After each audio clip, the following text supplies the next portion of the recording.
Shalom dan selamat pagi bagi kita semua. Kembali lagi, kita akan membahas seri menyelidiki Alkitab. Dan seperti biasa, saya akan ditemani oleh Kak David. Halo Kak David, Halo Iren. sebelum memulai pembahasan pada pagi hari ini, marilah kita berdoa. Boleh minta kesediaan Kak David untuk doa? Baik, mari kita satu dalam doa, kita berdoa.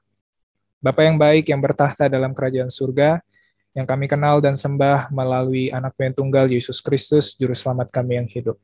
Terima kasih buat pagi yang baru yang telah kau berikan bagi masing-masing kami, dan sebentar kami hendak membahas bagian daripada firman-Mu. Berikan kiranya roh kudus-Mu baik kepada Iren maupun hamba-Mu, dan juga kepada saudara-saudara kami yang menyaksikan tayangan ini. Biarlah dengan Roh Kudus-Mu, kami bisa mengerti dan memahami pembahasan kami pada pagi hari ini. Terima kasih ya Bapa, berkati setiap perangkat yang kami gunakan, biar segala sesuatunya bisa berjalan lancar sesuai dengan kehendak-Mu. Inilah doa kami ya Bapa, di dalam nama anak-Mu yang tunggal, Yesus Kristus, kami sudah berdoa. Amin. Amin. Sebelum kita melanjutkan pembahasan, saya ingin mengingatkan apabila teman-teman mempunyai pertanyaan, bisa ketik di kolom komentar YouTube atau bisa menghubungi nomor WhatsApp Grow. Atau bisa juga menghubungi media sosial Grow di Facebook maupun di Instagram. Hari ini kita akan membahas prinsip kita bagian yang keempat dengan judul Pelajari apa yang diungkapkan. Silakan Kak David untuk dimulai. Oke, thank you Iren. Jadi sesuai dengan judul kita tadi, prinsip kita selanjutnya di dalam menyelidiki Alkitab adalah pelajari apa yang diungkapkan. Maksudnya bagaimana? Mari kita lihat ayat pertama kita di dalam Ulangan pasal 29 ayat yang ke-29.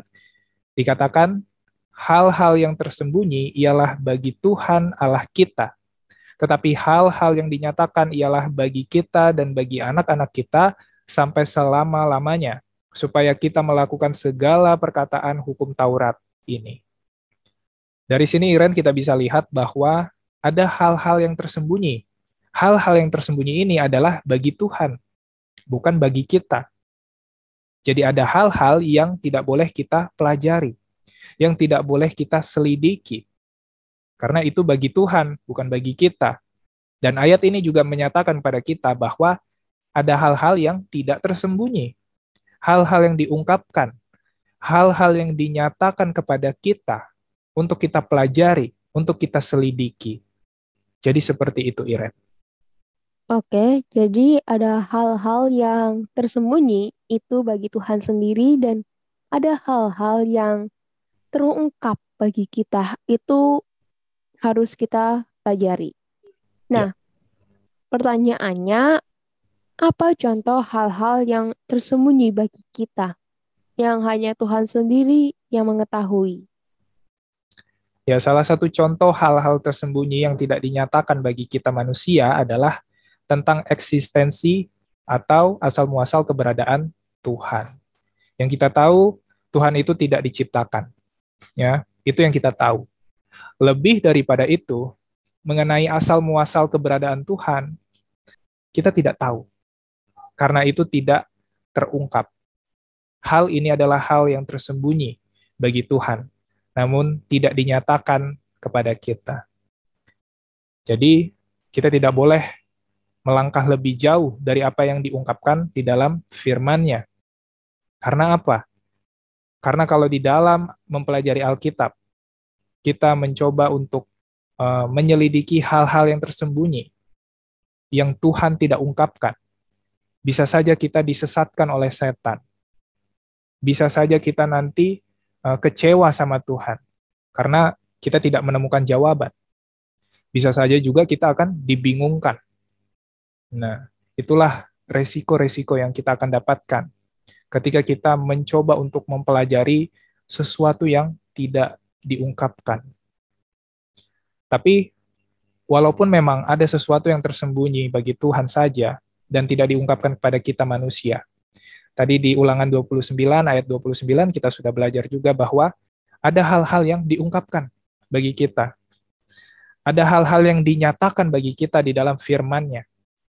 Nah, untuk hal-hal yang diungkapkan ini, Tuhan mau supaya kita pelajari. Tuhan mau supaya kita selidiki, kita gali.